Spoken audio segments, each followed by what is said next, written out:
Les questions que mes générations se posent sont les suivantes, si je peux me résumer.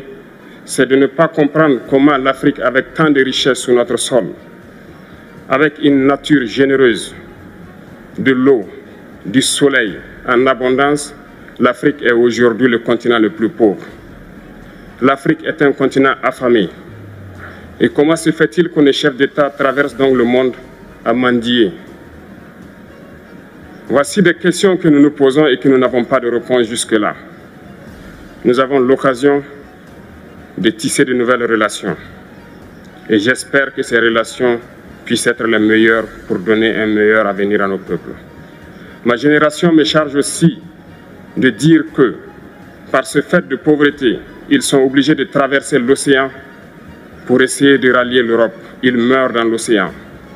Mais que prochainement, ils n'iront pas traverser parce qu'ils viendront devant nos palais pour chercher leur pitance quotidienne. Pour ce qui concerne le Burkina Faso, aujourd'hui, nous sommes confrontés depuis plus de 8 ans à la forme de manifestation la plus barbare, la plus violente du néocolonialisme, de l'impérialisme. L'esclavage qu'on tend encore à nous imposer. Nos dévanciers nous ont bien appris une chose. L'esclave qui n'est pas capable d'assumer sa révolte ne mérite pas que l'on s'apitoie sur son sort. Nous ne nous apitoyons pas sur nos sorts, on ne demande pas que quelqu'un s'apitoie sur notre sort. Le peuple burkinabé a décidé de lutter contre le terrorisme en mesure de relancer son développement. Dans cette lutte, des vaillants peuples, des vaillantes populations se sont engagées à prendre les armes face au terrorisme, ceux que nous avons affectueusement appelés les VDP, des volontaires. Nous sommes surpris de voir les impérialistes traiter ces VDP de milices et de tout type. C'est décevant, parce qu'en Europe, lorsque des peuples prennent les armes pour défendre leur patrie, on les traite de patriotes. Nos grands-pères ont été déportés pour sauver l'Europe. Ce n'était pas avec leur consentement, contre leur gré.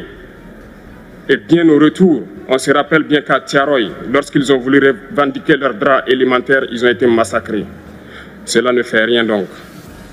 Lorsque nous, peuple, nous décidons de nous défendre, on nous traite de milices. Mais là n'est pas le problème. Ce qui est le problème, c'est de voir des chefs d'État africains qui n'apportent rien à ces peuples qui se battent, mais qui chantent la même chose que les impérialistes en nous traitant de milices, en nous traitant donc d'hommes qui ne respectent pas les droits de l'homme. De quels droits de l'homme parle-t-on? Nous nous offusquons contre cela et c'est honteux. Il faut que nous, chefs d'État africains, nous arrêtons de nous comporter donc en marionnettes qui dansent à chaque fois que les impérialistes tirent sur les ficelles. Hier, le président Vladimir Poutine a annoncé l'envoi de céréales en Afrique. Nous sommes bien contents. Nous lui disons merci pour cela.